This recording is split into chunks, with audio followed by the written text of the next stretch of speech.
Hey, this is John Leon Guerrero. Our guest today is Glen Zeitz. He is a trial lawyer with a long and well-earned reputation as one of the best in the state of New Jersey, the Commonwealth of Pennsylvania, and the federal court in that region. He's been at it a long time and tried scores of cases, including one where he defended a woman whose house was threatened by eminent domain, ultimately to make the property accessible to parking for a Trump casino. That means Glen Zeitz has deposed Donald J. Trump. In the end, his client got to keep her house. His career has been riddled with the cast of characters who might find themselves in trouble in that neck of the woods, to include organized crime figures and casino operators from Atlantic City to Philadelphia. Joining Pete on this episode as his co-host is our dear friend, best-selling author Jim DeFelice, who knows just how to draw the narrative out of a guy. Jim and Glen are friends, so the witty repartee ensues. Now, I want to take a second to invite you to support our favorite cause, Save the Brave. You can read about them at savethebrave.org. They are a certified 501c3 nonprofit organization dedicated to helping veterans cope with post-traumatic stress. Read all about them, donate a few bucks to help them help some veterans who can use a hand. Again, it's savethebrave.org. Pete and I both support Save the Brave with our time and with recurring contributions right out of our PayPal accounts. Scott Husing supports them too. He serves on their board. They do great work, and we urge you to support them as well. And if you would buy a combat veteran a lunch once a month, come on, you'd do that. That's all we're asking. And you can set up a recurring PayPal contribution, again, right at savethebrave.org. You should do it. We'd also like you to support the Break It Down show on whatever platform you're listening to us. iTunes, Spotify, iHeartRadio, YouTube. Please help us out. With a 5-star rating and a positive review, you'll help new listeners find us, and we really appreciate you doing it, and we appreciate you listening. And you can rate us and review us while you're listening, which is a hell of a lot easier than executing a legal defense in federal court. Speaking of which, you're going to love our guest today. Joining Pete and Jim DeFelice, here is Glen Zeitz. Lions Rock Productions. This is Jay Moore. This is Greg Proops. This is Jordan Harbinger. This is Dexter from The Offspring. This is Nathan East. Sebastian Younger. This is Rick Marotta. This is Stuart Copeland. This is Mick Gillette. This is Andy Summers. Hey, this is Skunk Baxter. This is Gabby Reese. This is Rob Bell. Hey, this is John Leon Guerrero. Hey, and this is Pete A. Turner. All right, this is Glen Zeitz, and I'm on the Break It Down show. And now, the Break It Down show with John Leon Guerrero and Pete A. Turner. Yeah, this is great. So this show is co-produced with myself and, of course, Jim DeFelice, New York Times #1 best-selling author, who's done this a number of times with me and also been a guest on the show. And he said, hey, we got to get Glen on because Glen's got an incredible story. We've been on fire with these things, Glen. We had on the team that figured out who D.B. Cooper was, and they took the his name was Rackstraw was his last name, Robert Rackstraw, and they took the link analysis chart and showed it to him, and he basically said, I'll be damned, you got it right. So, oh, really? Yeah. So we've got these incredible people from that era of time who we've always wondered who did what and what kind of people they were. But your story and your connections to Frank Sheeran are just incredible and very similar. But I guess as his lawyer, you've got real insight as to what he did and didn't do. Well, I think that's the best way to describe it. I know what he did, and I know what he didn't do. And I guess the best way to put it is that I met Frank initially, would have been in January of 1980. And Frank had been indicted at that time in a racketeering case in Philadelphia. And he was indicted with a co-defendant who hired me to represent him. His name was Lou Batone, or Lou Buttons. So what happened is they were indicted in a 20-page extensive racketeering case.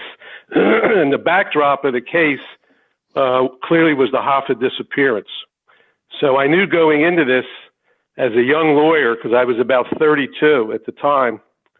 I'd been a lawyer for 7 years, but I already managed to do a lot of things to get to a certain point, even though I was not a really accomplished lawyer, but I was on my way up. And what happened is I remember I walked into the courtroom, and I met Frank, and he was represented by Emmett Fitzpatrick at the time. And the best way I could describe Frank is using maybe more current day analogies. If you ever saw the Roseanne show and you saw Dan Connor, her husband, John Goodman, Yeah.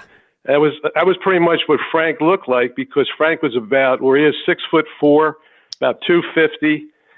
He had hands like bear paws, and was big guy, very gregarious.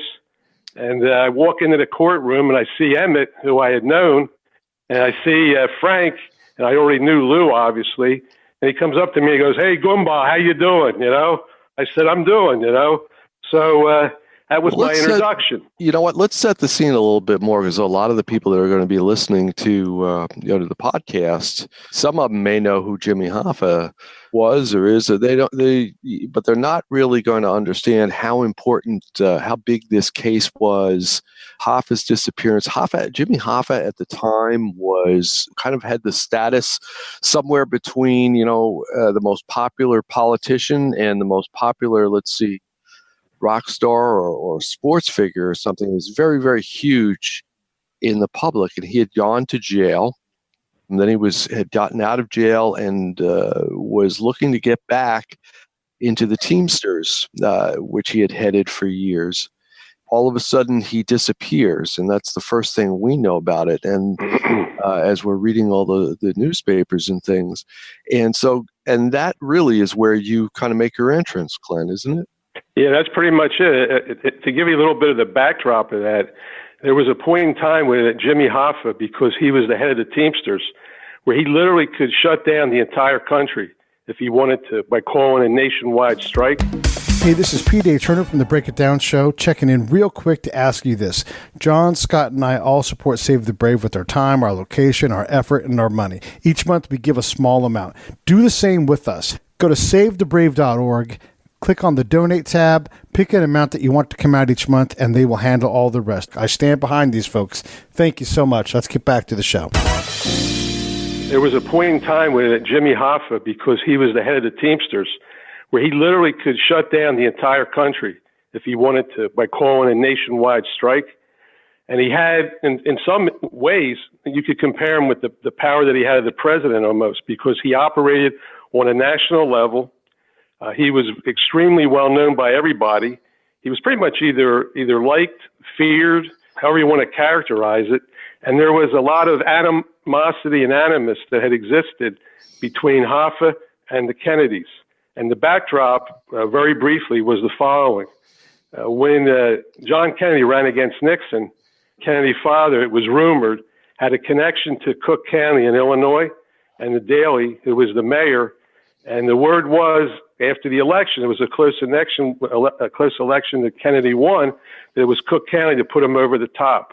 And that it was Kennedy and connections that he had behind the scenes, the father with the mob, that the mob was sort of looking forward to Kennedy becoming the president. And then what happened is he appointed his brother, Bobby, as the attorney general. What then ended up happening is they had hearings, and Hoffa ended up being persecuted, if you want to call it, prosecuted. Glenn, I gotta stop you there, buddy, because you're following the plot line from The Irishman, and I gotta tell you, I had you and I saw that movie not too long ago. We were lucky enough to get in on a preview, and I have a lot of problems with the history of that movie, the history that they portray and things, and I just have a lot of problems with that film. What was your impression of it? Because the film is about Frank Sheeran, and it's about this period, and it's about these murders. I mean, what was your impression of the movie? Of the movie itself? Well, I guess the best way to put it is that with regard to the movie itself, I thought the acting was great. Uh-huh. I thought it was very entertaining. I thought the performances were very interesting, including De Niro. Now, De Niro played Frank. I thought it was a little funny for me because Frank, being a big Irishman, like I mentioned, and De Niro was playing him. But, I mean, I viewed it from the standpoint of it's an adaptation.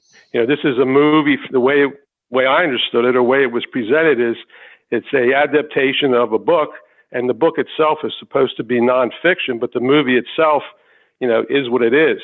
What's the name of the book? I Heard You Paint Houses. That's the book which is supposed to be nonfiction that the movie was inspired by, but it's a screen adaptation. So the way I viewed the movie was, this is not a documentary. This is not something that necessarily has to be true in all regards. So when I watched it, there were portions of the movie that when I watched something, I said to myself, well, I know that in fact didn't happen. But then there were other things I watched about it that I thought were enjoyable. There was a theme about the movie that I thought was really good, because it reminded me of, in some regards, what my life was like representing the mob and representing mobsters, including Frank, during this time period after this mob war broke out. So if I could mention the theme that I thought was, at least I thought was an interesting theme in the movie, is how you have to transfer your life when you're in the throes of the mob and you're meeting people in the mob restaurants, and there's a whole world that's going on out there. And then you come home to your own family, and I had a wife and 2 young boys at the time, and then you're going back into that arena. I mean, Frank was a client, for example, that never came to my office.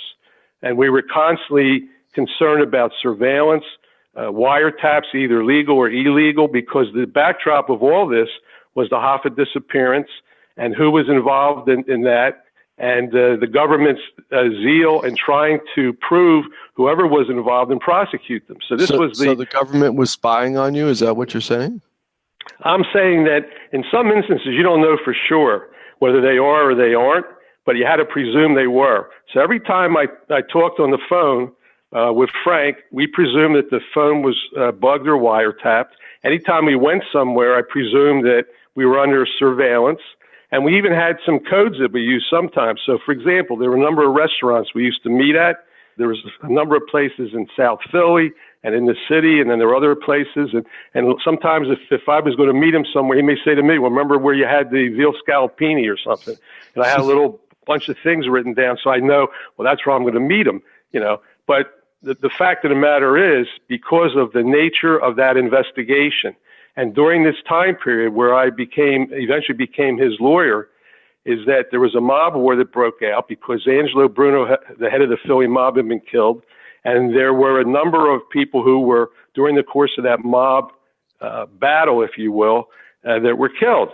So this was something that on a regular basis, I mean, I remember Frank telling me one time he was complaining that he was spending more money on mass cards than he was on wine. And, and the movie, on the other hand, the movie flashed up 3 names of Philly mobsters who I knew of, and they had dates of death, when they died during the course of this battle. And there was Frank Sindone, Phil Chicken Man Testa, and then there was John McCullough, who was also shot and killed. And they didn't say specifically in the movie that Frank did it, but when I watched the movie and I saw the names, I recognized the names. I knew who they were. I knew Frank was not the person who shot or killed any of the 3. So when I was watching the movie, I was watching it from the standpoint of somebody who knew of these people, knew pretty much a lot of what the backdrop of what went on. And there was also another scene. So, are you there? So are you telling us that the implication of the movie was that Frank killed these guys? I don't know, because what happened was they didn't portray in the movie. They didn't show him actually doing that. But what they showed in the movie, at least the way I recall it, they would flash on the screen and they had the name of somebody or nickname or mob name, if you will, and then they had a date when they were shot or killed. Now they didn't portray that actually in the movie itself. They did show him committing a number of murders, though, right? I remember there was one atrocity in World War II, which boggles the mind. Besides the Hoffa case, which we can get into in a second, didn't they show him killing Joey Gallo? Well, they did. That was one of the things they showed. And when I saw that was totally inconsistent with everything that during the course of my representation I knew, based on the FBI reports and various other discovery materials I got, not only representing Frank, but representing Lou Batone, Ralph Natale, and having access. Who's Joey Gallo? Who is he, and why do we know that accusation is probably wrong? Well, the reason why I would have reason to believe it's not correct and it would be wrong, is based on all the FBI reports that I've seen and also more recent FBI interviews that confirm the ones from before, where the FBI has, based on everything that I've read, actually the agents who were involved in that investigation, and one of the agents who I happen to have had matters with, and I have read interviews from, including interviews that were done more recently, have the specific names of who was involved, and none of the agents that I know of, or reports that I've ever seen or have been aware of, have pointed the finger at Frank as being the shooter who killed Joey Gallo. Yeah, So that in New York, if you grew up in New York and that around that time and you lived down there, that's a pretty famous. First of all, Gallo was kind of, while he wasn't a huge, really, really high-ranking person in the mob, he was a pretty famous mobster because unlike a lot of these guys who were older, they would not necessarily take the limelight. Joey was very flashy, very, you could see him out at the clubs at the time, and he gets killed. Where does he get killed? Glenn, do you remember? I'm sorry. What did you say? I didn't hear what you said. Yeah, where does Joey get shot in the? Umberto's Clam House. Mm-hmm. That's where they reference it. I mean, I can tell you the following. All right, is that there's an agent, for example, who I've had matters with, and who was probably from the very beginning up to and including many, many years, the top agent who was involved in the organized crime division of the FBI in the New York division, then transferred to Philly, and was literally the agent who was a repository of a lot of information. And my recollection was that, according to the information that he had, basically there was somebody named Carbon DiBiase, and then Philip Gambino, a.k.a. Fungi, and who obviously was part of the Gambino family. Yeah, and there was Joe Luparelli, was a getaway driver, and I guess the best way to put it, there was also somebody. I think it mentions Jerry Orbach, the guy who was on TV, and apparently there's information they have. I remember various specifics dealing with the Gallo shooting that the FBI and the organized crime guys from New York, who also were involved in Philly, and pretty much were on top of all this. They, at least in everything that came across my eyes, did not have Frank at any time as being a shooter. And there's one other thing I want to point out before we're on this topic. Before you get to that, Glenn, tell us. People don't know. You described Frank, but where is he in the? I mean, is he a mob guy? Is he a teamster? Where a business guy? Where exactly is he kind of in the universe of this mob universe in the 70s and 80s and 60s? All right, well, this is the best way to describe it. Frank was the head of the Teamsters in the state of Delaware. There was one union, as most people should know. Delaware is like the corporate headquarters for a lot of businesses. There was one union, one Teamsters union in the entire state, and Frank was the president, the head of that union, that local. He was a very important person, at least with regard to any mob connections that he may have had, because of the position that he occupied by being the head of the union. With regard to the Teamsters itself, it also put him in a position where he developed a very close friendship and relationship with Jimmy Hoffa. Frank was a very valuable individual on two different fronts. The Teamster front with regard to Jimmy Hoffa, and also the mob front, because he had a very close relationship with Russell Buffalino, and he was an important person because of his position in the union.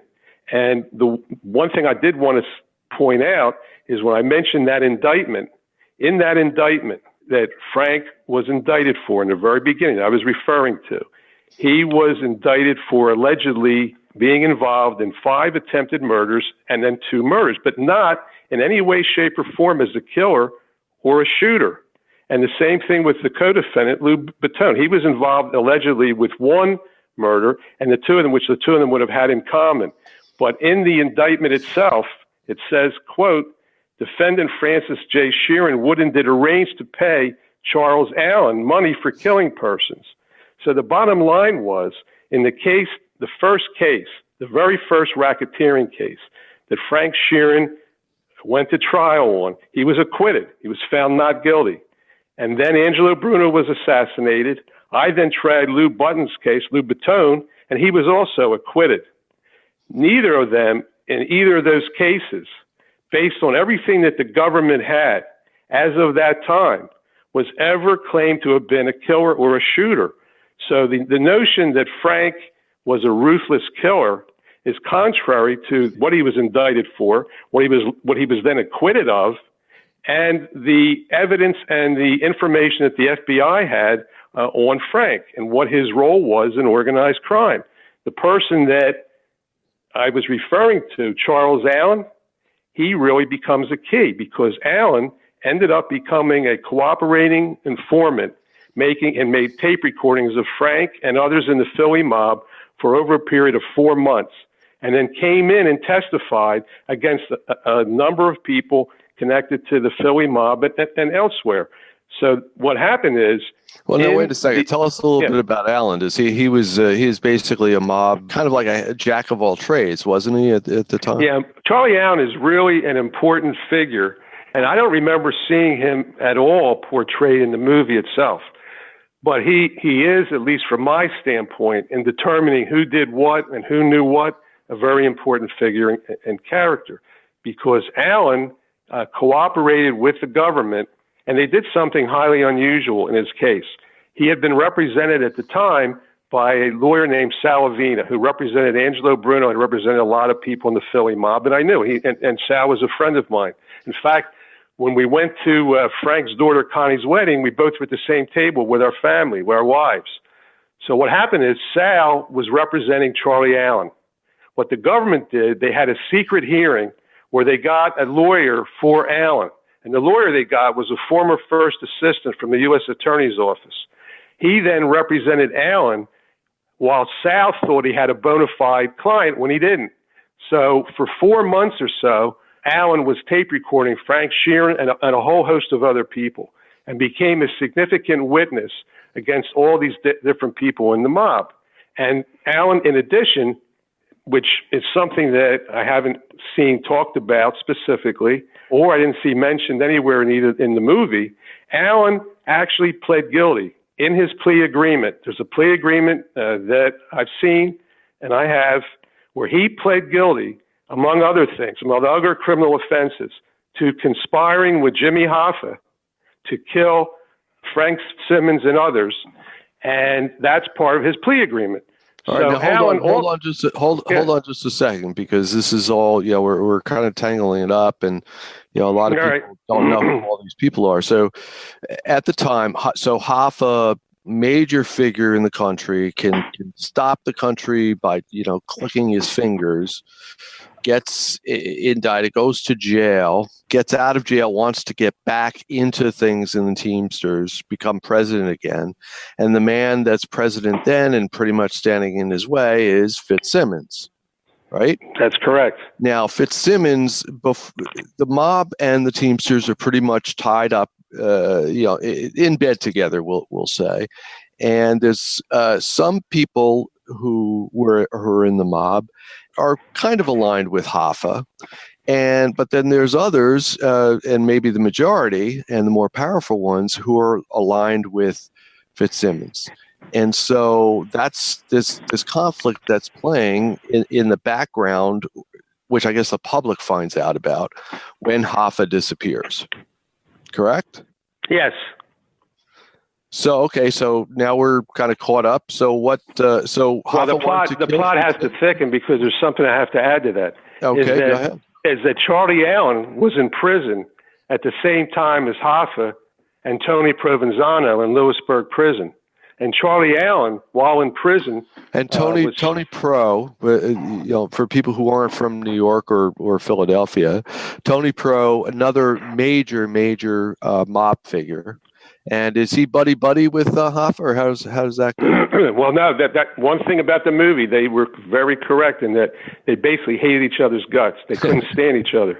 Right. And what happened is there was a lot of bad blood between them. But what makes Allen such a interesting character is the following: when he's in prison, he is hanging out with both Provenzano and Hoffa. And according to the information that I had, he was stabbed a number of times defending Hoffa while Hoffa was in prison. So when they get out, there's a point in time where they all end up getting out. Alan was sort of like a freelance mobster. He did work and things for Frank Sheeran. He did things for Buffalino. He did things with Provenzano. He had relationships with Hoffa. And he was somebody who was involved in killings, tune-ups, not with cars, but tune-ups where, you tune somebody up, arsons. And he had a come long... on, Glenn. Tell us specifically, what's a tune-up? I'm going to go You know what a tune-up is. Yeah. No, but that's where you beat the crap out of somebody, or, you tune them up, It's like, that was a tune-up. So so Charlie, and I had Charlie in all my cases. I had him on the stand multiple times. I had all the discovery that dealt with Charlie. I had this memo, the Hoffa memo, which laid out the government's theories early on, which was later declassified. But Charlie is this interesting character because he sort of floats back and forth between all these different people. And when Frank was asked to describe him, he described him as his barking dog. That's how he described Alan. And Alan, according to the government's theory, according to the plea agreement and everything, Alan had pled guilty to conspiring with Hoffa, and what, according to Alan, was supposed to take place, he was going to aid Hoffa in getting rid of Fitzsimmons and others. And the bottom line is that there was, I think in the movie, I remember there was a car bombing that occurred up near the Teamsters headquarters, and there's a whole bunch of material that I've seen and read that deals with Alan having some involvement with that. And Frank Fitzsimmons wasn't in the car. I think his son was there. He walks away from the car blows up, and then that begins what becomes this attempt on both sides to get rid of the other side. So there's a backdrop in the movie that is done very well, which shows the attitude that Provenzano had against Hoffa and vice versa. They couldn't stand each other. And there's certain things in the movie that are consistent with things that Alan has said. But Alan also, and he's dead now, he, in his reports and interviews that I've seen over the years with the FBI agents that were his handlers, there were two basic agents. One was a case agent named John Tam, who was the case agent in all these cases that I was involved in. And then there's a case agent, Henry Handy. They were the two who pretty much dealt with Alan on a regular basis.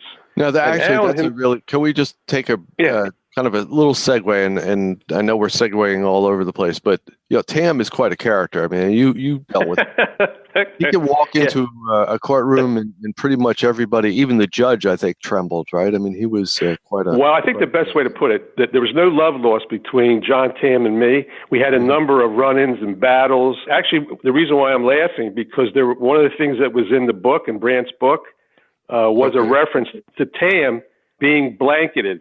So in the book, I Heard You Paint Houses, there's a reference where Frank Sheeran tells Brandt about somebody jumping from behind a bush, throwing a blanket over Tam and blanking him. And that's the way that you send a message to let somebody know how vulnerable they are.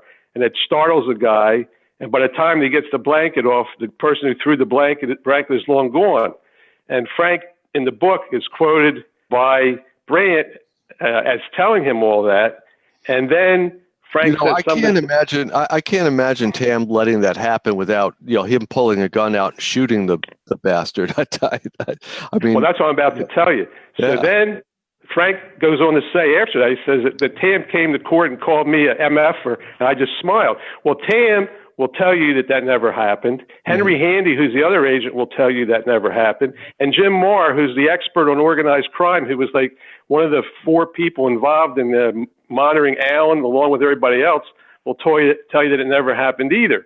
So you can either believe, the 3 FBI agents who were involved in all this, or you can believe whatever Frank was telling Brandt and whatever got put into the book. But that's just an example of one of what I can tell you are many inaccuracies that are contained in the book. But I can tell you, John and I had a number of run-ins during the trials. We had run-ins in almost every one of the cases that I had. And quite frankly, neither of us liked the other. And, there's a lot more stories I could tell, but I don't want to take up too much time talking about Tam. Yeah, let's get back to so Fitzsimmons and Hoffa are kind of, and the mobsters behind them or associated with them are kind of jockeying back and forth, blowing up each other's cars or houses or whatever, maybe throwing blankets on federal agents and maybe not. And well, so not if you believe the agents, and under these circumstances, let's put it this way: was one of the few times you believe an FBI agent, huh? Well, there's other times too. I mean, that's the whole point of this. If I can get to the sort of cut to the chase on the book, I've had 5 books written on cases of mine, and I've had one book, for example, was written by Joe Womble out in California called Echoes in the Darkness. I had another one that was written called Blind Faith by Joe McGinnis. There's another one that was written by Larry Schiller, who wrote Perfect Murder, Perfect Town, about John Benet Ramsey. He wrote a book called Cape May Courthouse, A Death in the Night, on one of my cases. Now, that book, for example, was a non-fictional account. It's one of the few books I ever cooperated on, so that when you read that book, you know that when you read it, it's factually correct. These other books, including the one that Brandt wrote, I call faction. There's portions of the book that are correct, that are truthful. There's other parts that aren't. And the difficult thing is when you read a book like that, unless you knew all the facts as you're going through the book, it's very difficult to discern where the factual information is sometimes and where something may be coming from that's not credible. So there's a lot of areas where Frank says things in the book. There's things where Brandt says things that occurred. And unless you were there, unless you were in the position I'm in, I'm the one who listened to all the tape-recorded conversations over the years. I saw the transcripts. I read the FBI reports. I was in the courtrooms for these events. Okay, so now that you've established your credentials, and we're with you here, so now what happens with Hoffa and Fitzsimmons and all these guys going back and forth? What then kind of take us through what happens? All right, well, eventually, and let me put it this way, Hoffa ends up disappearing, and July 30th, 1975, he disappears. And for the first few days, the Bloomfield Police Department are involved in the investigation, and then it gets turned over to the FBI around August the 5th. And what happens then is the following. The FBI prepares, actually there's a grand jury, and they summon at least a half a dozen or more people in front of a grand jury in September. And everybody that I know of took the fifth. Now, I didn't represent anybody at that point, obviously. One of the things that I do recall is in the movie, there was a scene where Bill Buffalino was played by Ray Romano. And Bill Buffalino was related to Russell. And I believe he represented some of the people in the grand jury when everybody took the fifth. Yeah, now, in Bill the movie, Bill was an attorney, right? Bill Buffalino is an attorney. Right. Okay. But now I'm segueing back to the movie, because what cracked me up is I'm watching the movie and they show what would have been a courtroom scene in the Boffa case. And Boffa, or Gene Boffa, was Frank's co-defendant in the federal case in Wilmington, Delaware that I tried, and I was Frank's lawyer. He hired me on his next indictment, because after he beat the first case, he got indicted about 2 months later, and then he hired me instead of Emmett, and I represented Frank then in his case in federal court in Delaware from July 1980 on for almost a decade. I was his lawyer and also his friend. So I'm watching the movie. There's Bill Buffalino in a courtroom, and they mentioned the Boffa case. And I'm thinking to myself, well, wait a minute. I was the lawyer representing Frank. It wasn't Bill Buffalino. Well, wait a second. Yeah. Well, actually, what we really want to know, Glenn, let's cut to the quick here. Who played you in the movie? Who? Well, that's the whole point. Nobody played me because I wasn't in the movie. In other words, you were on there for about 3 seconds on a walk. Well, that's not really. So what makes this whole situation for me, at least in terms of the movie and the book, knowing what actually happened and having been there for these events. Now, obviously, I wasn't there when Hoffa disappeared, but I'm talking about my representation of all these different people, because what the government had to do was turn over their playing cards. So I got a chance to see all the discovery in all these cases. I got to hear and listen to the wiretaps and tapes. That's another thing, as an aside, that cracked me up. when I was representing Frank, and I was listening to the wiretaps with Emmett in the first case and then Frank's second case, Frank had a tendency to stammer. If Frank was upset or he got himself all worked up sometimes, he would stammer a little bit. So what happened was we had arguments with the government over what was really said. So we sometimes typed up our version of a transcript. They had theirs. We tried to agree on what was said. Eventually, the jury would have to determine, what it was, that was said. So there's a lot of little things that I recall as I was watching the movie or when I was reading the book, but I was looking at both of them very differently because let's step away from the movie and the book there. Let's since you've seen all the records and all, if not all of the players, why did the FBI focus? Why were they focusing on Frank? I mean, why did they think that he could tell them? Did they think that he was the murderer, or did they think? No. What were they? No. Here's what they believed, and the memo I'm talking about, the Hoffa's memo. Mm-hmm. That memo came out. I think it was like January of 1976. So during my representation, I got to see it. Now, it occurs to me that maybe a lot of people may not know what the Hoffa's memo was. So if you can give us a little. Yeah, that's what I was about to explain. Please. The Hoffa's memo was a summary report of the FBI's investigation up to and including that point in time, where they list a whole number of names and people and what role they may play, what information they may have, interviews they did, etc. It was basically like a playbook of the different characters that may have been involved to some extent. Now, in the memo, they weren't saying in this memo that Frank was a shooter. What they were doing is they were putting together different names of people in the memo, which speaks for itself and identifies different individuals, who they may be connected to, and it's basically a summary of what the FBI knew as of that point in time. During the time period that I was representing Frank, I never saw anything in the discovery, and I never saw anything in the information that I had that indicated that Frank was believed to be, by the FBI, the shooter who killed Hoffa.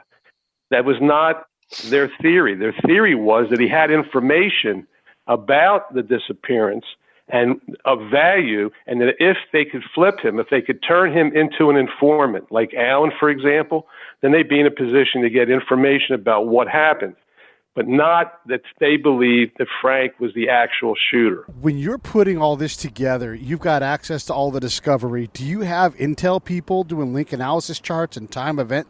Like, are they doing full-on analysis behind this? And then as you put all this together, if you realize something that they don't, do you I can't mention this because this might connect this dot and give them something on my client or of one of my client's friends? There's a lot of things going on here. This is complex. Hey, this is P.A. Turner from Lions Rock Productions. We create podcasts around here, and if you, your brand, or your company want to figure out how to do a podcast, just talk to me. I'll give you the advice on the right gear, the best plan, and show you how to take a podcast that makes sense for you, that's sustainable, that's scalable, and fun. Hit me up at pete@breakitdownshow.com. Let me help. I want to hear about it. Hey, this is John Leon Guerrero. Our guest today is Glen Zeitz.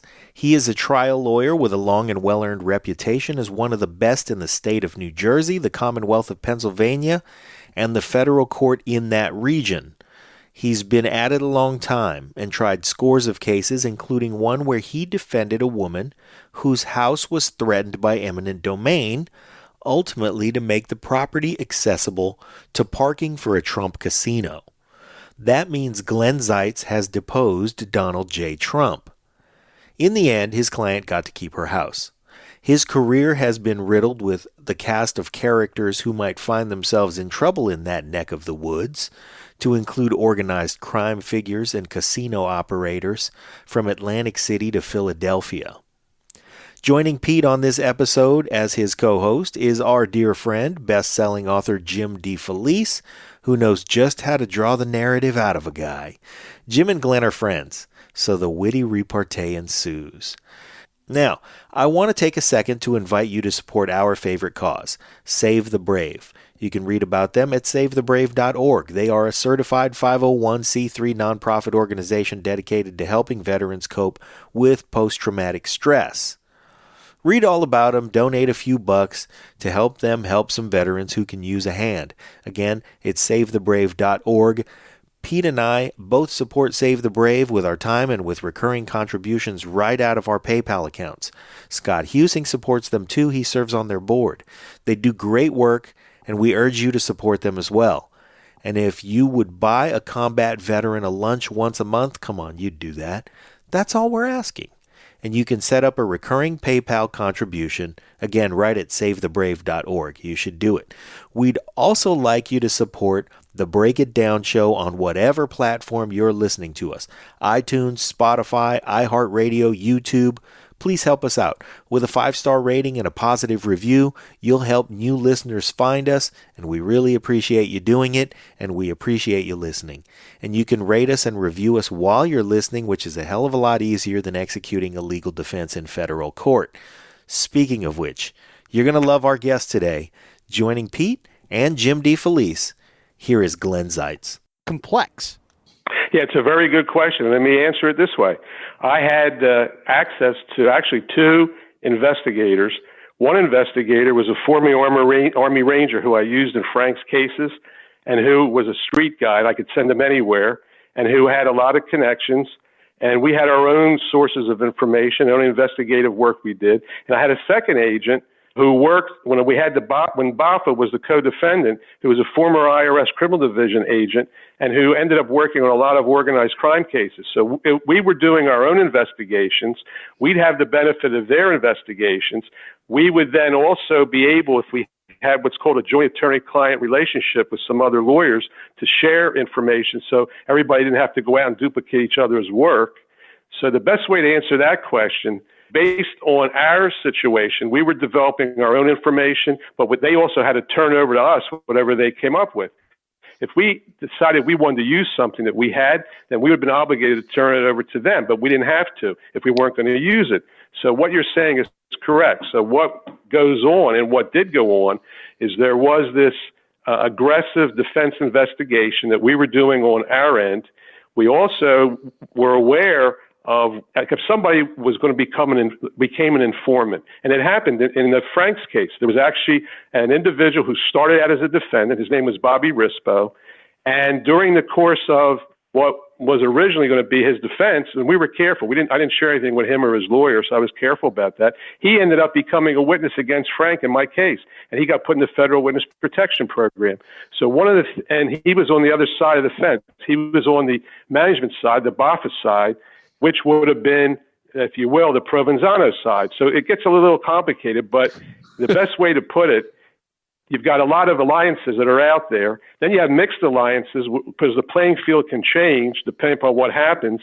And one last thing I can tell you, which made it even more strange and bizarre. In the very first trial, I'm representing Lou Batone, the head of 107. Emmett's representing Frank. Frank was aligned with Hoffa. Lou, who was my client, was more aligned with Fitzsimmons, and yet they both were co-defendants in the same indictment and charged, with the same conspiracy allegedly to murder this big Bobby Marino guy. He was a union organizer. So the bottom line is, and just to explain a little bit there, the 107 is in, where is that? That's in Atlantic City. That's the biggest union. That's the union in South Philadelphia. That's the biggest Teamsters union. You got it. That's like the union. And so what was going on here? But the government, and again, just to kind of locate some of the players here, the government has basically the North and the South in the Civil War on the same side in the case. So they're really kind of confused in coming up with the theory, their case theory, right? Well, yeah, because you can see how it helped me. If I've got a client and Emmett's got Frank and I got Lou, and one of them is on one side of the fence with regard to the union, like Lou was okay with Fitzsimmons, Frank was back in Hoffa. It sort of is inconsistent with two people conspiring together to go do something, which is a racketeering act. So that is one of the issues that you have to look at.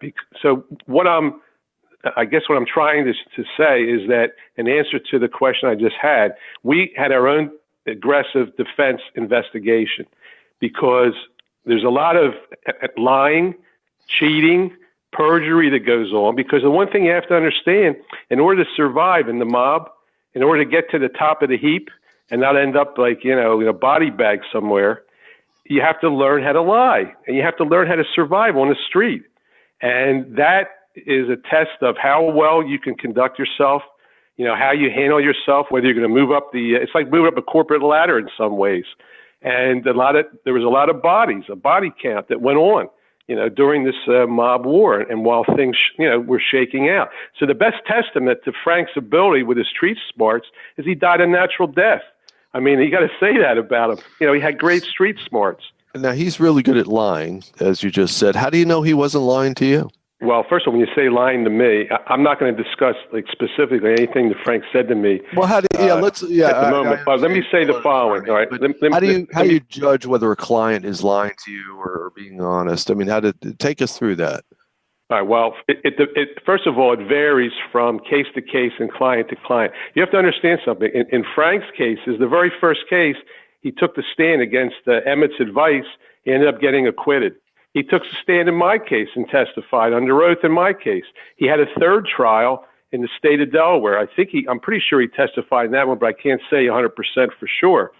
So when you say, how do you know someone's not lying or not? You as a lawyer cannot do the following. You can't suborn perjury on the stand. You can't knowingly put somebody in the stand and have them knowingly lie. But you can't do that.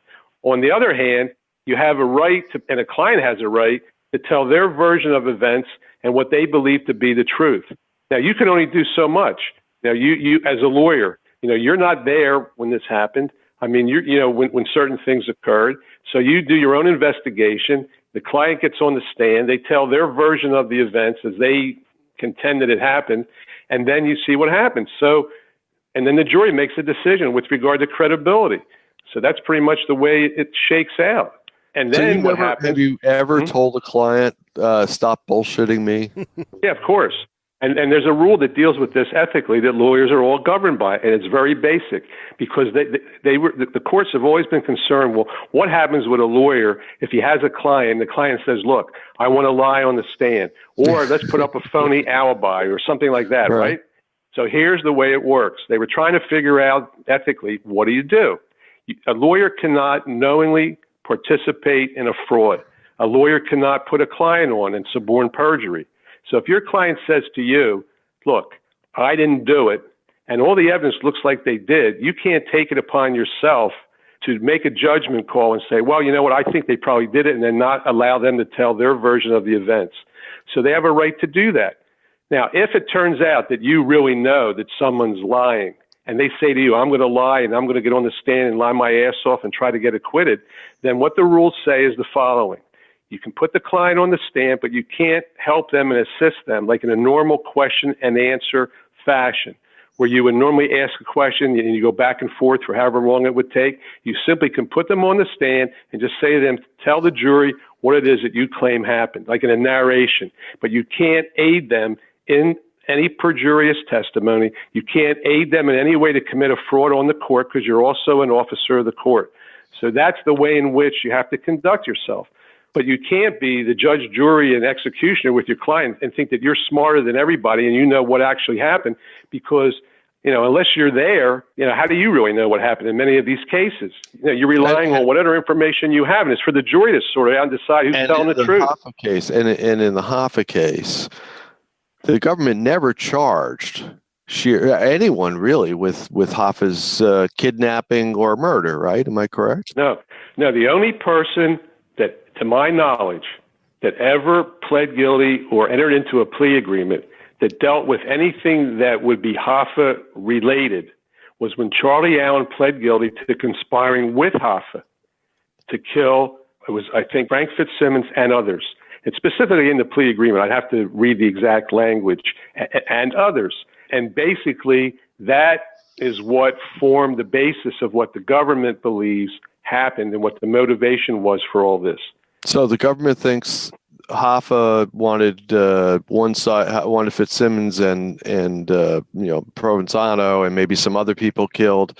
Those guys got wind of it and said, "The hell with that! We're going to kill him first."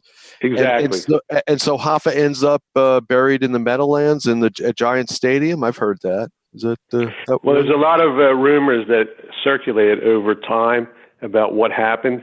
And in Brandt's book, there's a version of the events that is given and Frank gives. And then in the movie, the movie actually showed, in the movie, as I recall, a cremation scene where the body is cremated. So the movie shows that scene. And then in Brandt's book, there's information about that being how the body was disposed of. But I'm not going to comment on that for the moment. I have to ask you, the title of the book is not The Irishman, which is a great title for the movie. And I mean, they don't really go into the fact that, because he's Irish, he's never really a made man, but, he's still connected because of the Teamsters and blah, blah, blah. But the title of the book that the movie's based on is, what's the title about, painting houses? No, it's called I Heard You Paint Houses. Okay. What's that about? Was he a house painter? Well, no, according to the book, in the book, Brandt claims and Frank, they claim jointly that the first words that were ever spoken from Hoffa to Sheeran is, "I heard you paint houses," and that the paint is the blood, and that's the blood that splatters on the walls when someone is shot and killed. And then after that, Frank makes a statement, which was in the movie. So that's a mob term? Is that what the implication is there? Yeah, the implication is that that's what that all meant, and it's sort of like a mob speak. But I can tell you the following, that the FBI agents who I have had my cases with, and I'm talking about Agent Henry Handy, Agent Quinn John Tam, Jim Marr, and the people who were involved in all these cases, and Charlie Allen and the mob and organized crime, if you ask any of them, they'll tell you they never heard of that phrase. They never heard that ever used in any of the cases or any of the investigations they ever got involved in, and that they don't believe it's true. In fact, I think Henry Handy used the term of art. It's pure fiction. And I can tell you the following, at least. I never heard that term ever or ever saw that term. I've heard, somebody getting clipped, getting whacked. Yeah, there's work. It's popular. Yeah. One. Yeah. So basically, there's a lot of different ways, but I've never, ever heard that or seen that in any of the 302 reports or informants reports or discovery or ever heard anybody even, talking like that ever. And it does have a nice ring to it, I have to say, though. It's a nice. Well, there's also there was a second part to that, though, because in the movie and also in the book, there was a statement where he says, "And I also do my own carpentry work," and that was the second part of it, which everybody laughed, I think, when we saw the movie. And what's that supposed to mean? Right? And that was supposed to mean, I also dispose of the body. That's what I also dispose of the body. So basically, the book and movie would have us believe that the guy who's the president of a state Teamsters union was also essentially a contract killer, right? Is that what we're? Well, I think the bottom line, let's separate the two, because the book. If you take the book and then you take what Brandt has said about Frank in interviews, and the book came out in 2004, then there was a change in 2005, a little bit of an addition, and then 2016, there was a large edition of over 50-some pages or more where he refers to stories that couldn't have been told before. Mm-hmm. And when you read all of it together, specifically including the 2016 addendum, and you read what Brandt says in the interviews that he's given, he makes Frank sound like, a ruthless killer. Also that there's a number of bodies. I mean, I think we're seeing like interviews where he's talking about like 20 bodies or something. Or I mean, like this, it's like, and what I was pointing out is that the sum total of what the government indicted him for on the cases that I had in the very, very beginning, which included Batone and also Frank's own case, in the heart of the indictment, it talks about arranging Charlie Allen getting paid to either kill people. So the government, I've never seen anything. So the government's in the whole discovery theory is that he wasn't a killer. He hired somebody else. But here's the thing, though, that I Yeah, don't, wait. But also wait a second, specifically, Glenn. No, hold on just a second, because this is a memoir. This is, we're blaming the book, we're blaming the movie. Isn't this what Frank said? I mean, why would Frank lie about that? I mean, what would his motivation be?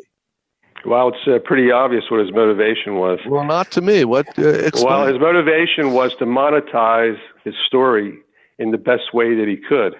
And that was something that's a matter of record during the years that I represented Frank and efforts that he made to try to do that. And there have been articles that have been written about it in the past with regard to contacts, for example, with Maria Shriver and NBC, 60 Minutes, also other contacts. And there's articles I think Kitty Caparella wrote of the Daily News and Stu Bykowski, one of the local papers in the city, with regard to various versions of the events and efforts that Frank had tried to make.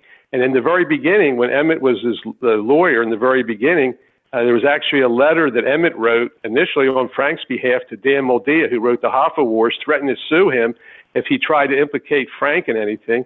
And then there was a correspondence I had with the Reader's Digest where I had threatened to sue them once for libel and slander and everything. And what was going on is there were efforts all along for Frank to try in some way to monetize a story about this so he could provide for his family. So right, so he's trying to get money. Is that what you're saying? He's trying to make the story sound really sexy so that he can get money for his family? Is he's broke after coming out of jail? Is that what you're telling us? Well, that's a big part of the motivation. Let me just say this. God bless him. Because I was thinking that when I was sitting there in the movie, I was wishing that he could come back for 3.5 hours and the two of us could sit there and watch the movie and laugh our asses off, and he could have some wine and I could be drinking a Crown Royal with him, because he ended up, as it turns out, hopefully, from my perspective, I hope his family did get something out of all this, because, I don't begrudge them anything. I think if that's the way it plays out and they got things out of it and they can, make some money and made money, I think that's great. Who am I to, judge, that? I mean, from my standpoint, I look at the movie and I look at the book from different perspectives in the following way. The book purports to be a non-fictional, truthful account of events and things that occurred. The movie, to me, is entertainment, and it was entertainment that I enjoyed. I enjoyed watching the performances. I thought the actors were great. I thought it's a really entertaining movie. I didn't view it from the standpoint, when I was watching it, from the standpoint of whether or not something is actually true or not true, but I view the book in a different light, because the book is representing the following. It's a non-fictional account of events that occurred, that it closes the case, and I think in terms of the case itself, there's two families that should be thought about. There's the Hoffa family and what happened to their loved one, and who really was responsible for killing Jimmy Hoffa. And from the Sheeran side of the family, there's the 4 daughters. And one of the daughters is Connie, who was the youngest. And when I read Brandt's book, she didn't want to read the book. She doesn't want to believe these things. So on the Hoffa side, there's family and loved ones who deserve to know the truth. And on the Sheeran side, the same thing. They deserve to know the truth about Frank. And the person that I knew and the person that's portrayed in the book and the person that ended up being portrayed in the movie is not the person that I knew. It's as simple as that. Wow, man, that's a lot. That's a complex story. I almost feel like I need a whole diagram to understand what you even said. When we look back at Frank's life, we're saying that it's just not as sexy as the movie portrayed, but we're hoping the family makes money, like it's one last hustle before. No, let me clarify. Let me try to clarify that if I can. All right. Yeah, please. Yeah. All right. When you say not as sexy, let me try to make it, I guess, or clarify. Frank, in many ways, was a man of honor. Frank never, ever would ever be an informer. He could have been offered the moon. We were in a position where all Frank had to do was cooperate. He never would have had to do the time that he did.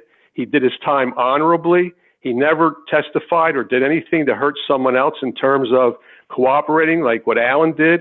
He never shifted the blame. He refused to be a rat or an informant. He was an honorable guy.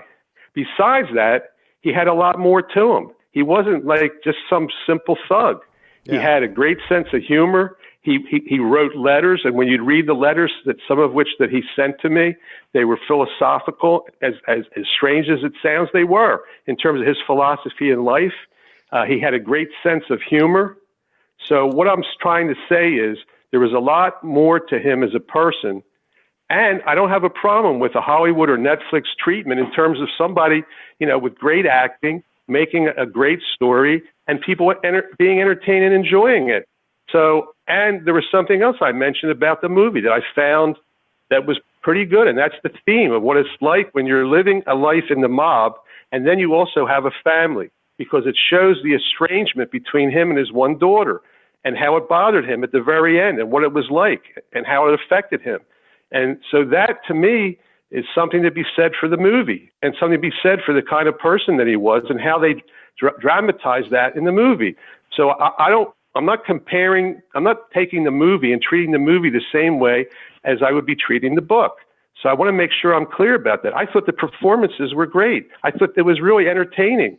I think that the actors the three actors are like of my generation, they were wonderful in their roles. So I guess, for want of a better way, I'm not treating the movie in the same light that I would be treating the book. If you have a non-fictional account written by a lawyer and there's inaccuracies in the book, then I think it deserves to have a critique.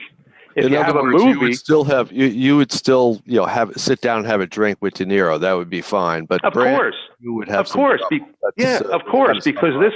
Yeah, and I thought his acting was great, and I thought Al Pacino as Hoffa. I thought Pacino as Hoffa was tremendous. I mean, and Joe Pesci as Buffalino. I met Buffalino. The way I met Buffalino, and Pesci's the way he acted as Buffalino, and the way that they showed the drama between the daughter and how she didn't like Buffalino, but she liked Hoffa. The way they did all that, there was a lot of good stuff in the movie. I mean, the movie was really entertaining. I sat there for over 3 hours. I have to say, I enjoyed it. I wasn't looking at the movie like, well, is this true? Is that false? I was just sitting there enjoying it.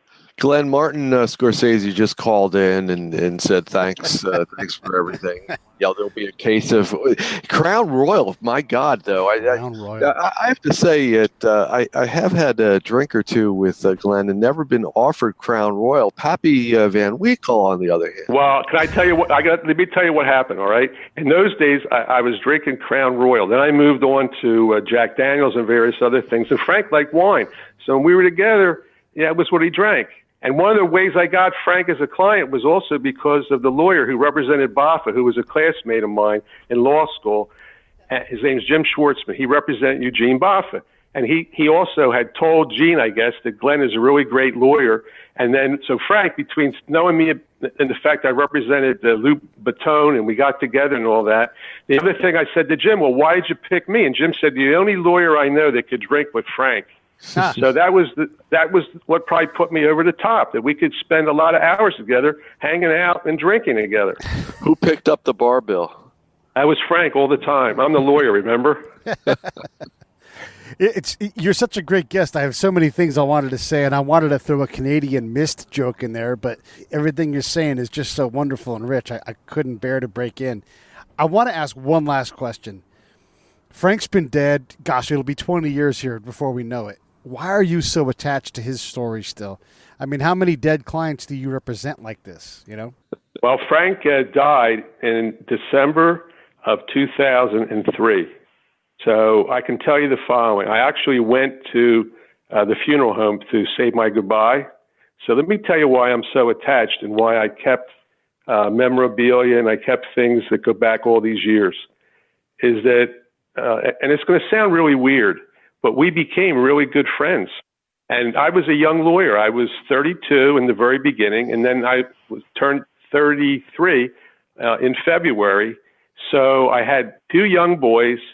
Frank used to write me letters, and I used to read them and look forward to them. And he always signed them, your friend.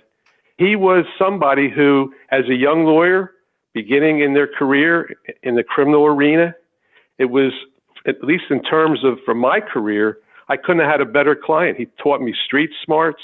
I remember the first time I went into a Macabre restaurant, I happened to get there like after he was there and a few other people there, and I was the idiot with my back to the door. And I'm seeing guys, and guys are like putting their hand down where their pieces must be. I'm thinking, you idiot, you're the only one who can't see who's coming through the door.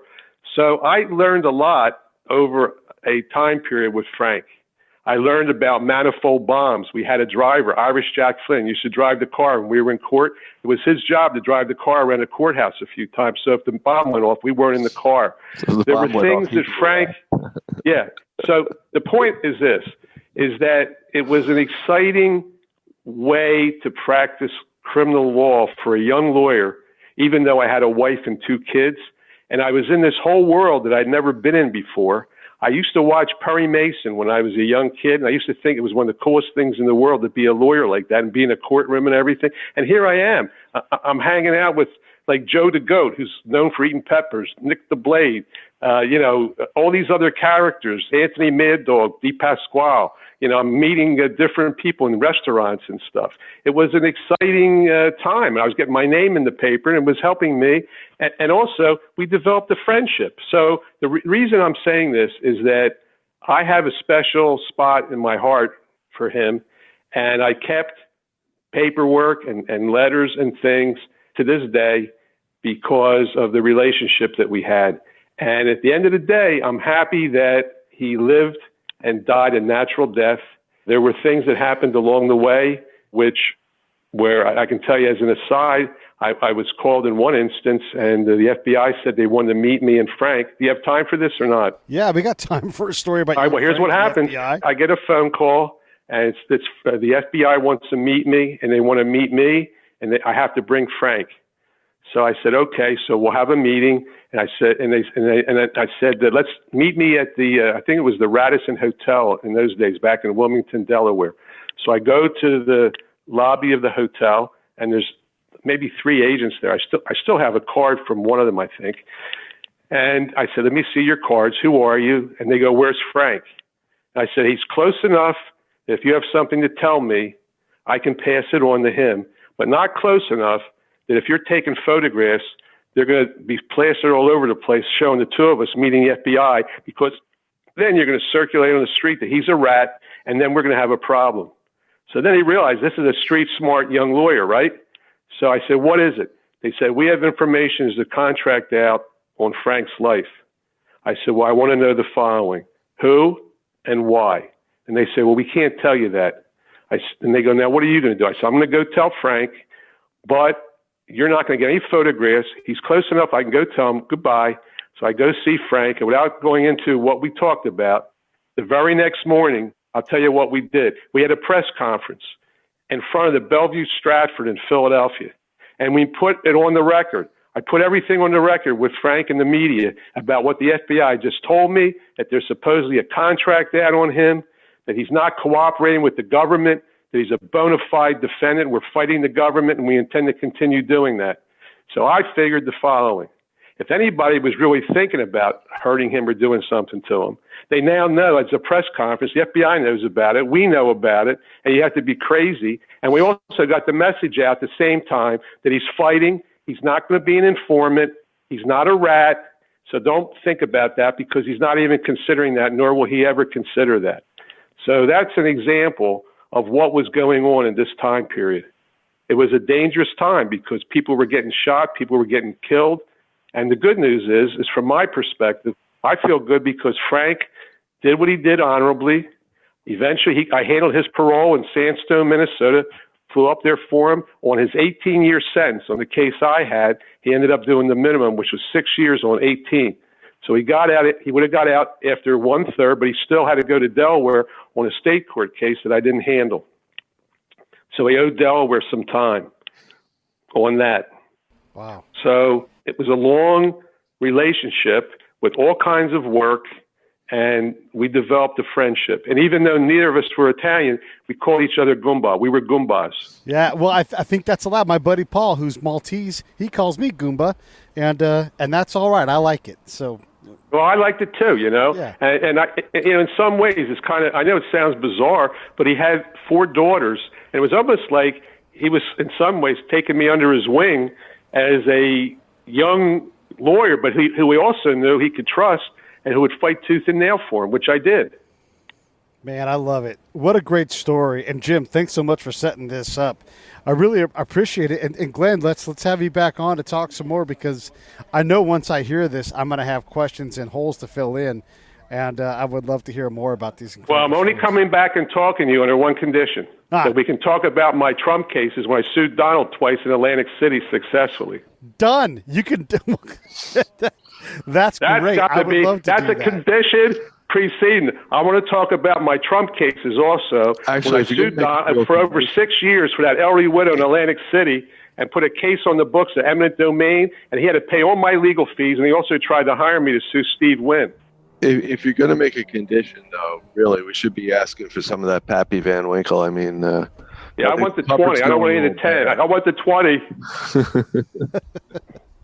Well, listen, thank you so much. I appreciate it. We're for sure going to do the Donald Trump stuff just as soon as you and Jim and I can schedule the time, and we'll get it out, because what's better than that? I mean, you know, love or hate Donald Trump, you just got to love these crazy stories that this guy seems to just draw like flies, you know? He just well, I guess the best way to put it, it's a rarity to have a mob lawyer bringing an eminent domain civil rights case against the Trump organization and suing Donald individually, and then being able to be successful in both cases. One, it took 6 years, and put a case on the books that to this day is good law on eminent domain, and getting paid. One of the few people who ever got paid because I froze his money. Good for you, man. All right, well, listen, thank you so much for coming on. I appreciate it. Well, it was a pleasure.